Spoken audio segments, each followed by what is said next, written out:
कर्नाटक में इस साल विधानसभा चुनाव होने हैं और बीजेपी अभी से रणनीति को जमीन पर उतारने की तैयारी में लग गई है। बीजेपी अपने अनुभवी और सीनियर नेता बीएस येदियुरप्पा को आगे करके मैदान में उतरने का प्लान बना रही है। माना जा रहा है कि प्रधानमंत्री नरेंद्र मोदी के साथ येदियुरप्पा को चुनावी अभियान में उतारने से पार्टी को मजबूती मिलेगी और बड़े वोट बैंक को साधने में आसानी हो जाएगी। पार्टी की टॉप लीडरशिप चाहती है कि येदियुरप्पा कर्नाटक विधानसभा चुनाव में अपनी बड़ी भूमिका निभाएं। यही वजह है कि येदियुरप्पा को प्रचार अभियान में टॉप पर रखा गया है। येदियुरप्पा ने जमीनी स्तर पर पार्टी को तैयार किया है। अब भाजपा के प्रचार अभियान में ये स्पष्ट है कि पार्टी येदियुरप्पा फैक्टर पर भरोसा कर रही है और उनके रसूख का लाभ उठाकर उन्हें पोस्टर बॉय के रूप में पेश कर रही है। असल में कर्नाटक में भाजपा एंटी इनकम्बेंसी के कई अन्य फैक्टर्स से भी जूझ रही है।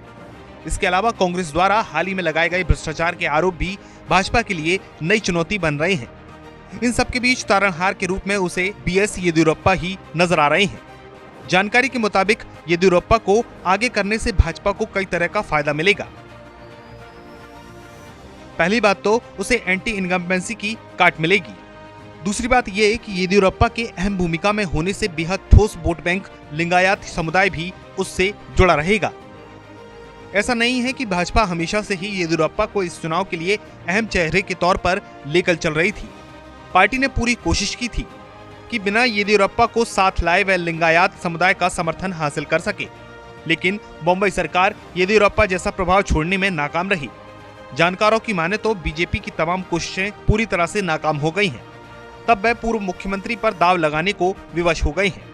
गौरतलब है कि चुनाव से पहले ही राजनीति से रिटायरमेंट की घोषणा कर चुके 80 साल के येदियुरप्पा राज्य के 4 बार मुख्यमंत्री रह चुके हैं और बड़े जनाधार वाले प्रभावशाली लिंगायत समुदाय के बीच खासी पकड़ रखते हैं। बीते दिनों प्रधानमंत्री नरेंद्र मोदी कर्नाटक की रैली कर रहे थे। आमतौर पर ऐसा नहीं होता है कि पीएम मोदी की रैली में उनके अलावा किसी और नेता को बहुत ज्यादा तवज्जो दी जाए, लेकिन 27 फरवरी को शिवमोगा में हुई इस रैली के दौरान पीएम मोदी ने खुद येदियुरप्पा को बेहद खास ट्रीटमेंट दिया। जिस तरह से वह येदियुरप्पा का हाथ पकड़कर चले, उसने बड़ा संकेत दिया। इतना ही नहीं, इसी दिन येदियुरप्पा का जन्मदिन होने के चलते पीएम मोदी ने सभा में मौजूद लोगों से अपने फोन की लाइट जलाकर पूर्व सीएम के लिए सम्मान बरसाने का आह्वान किया। जवाब में लोगों ने अपनी तरफ से कोई कोर-कसर नहीं छोड़ी।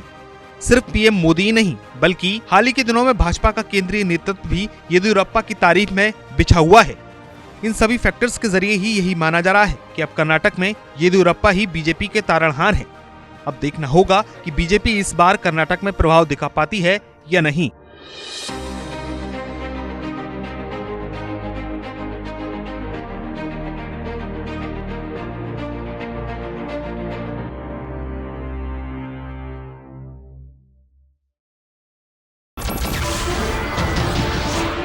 नमस्कार, मैं हूं मानक गुप्ता।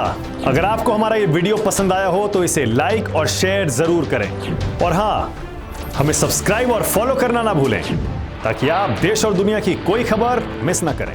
तो जुड़े रहिए हमारे साथ और देखते रहिए न्यूज़ 24।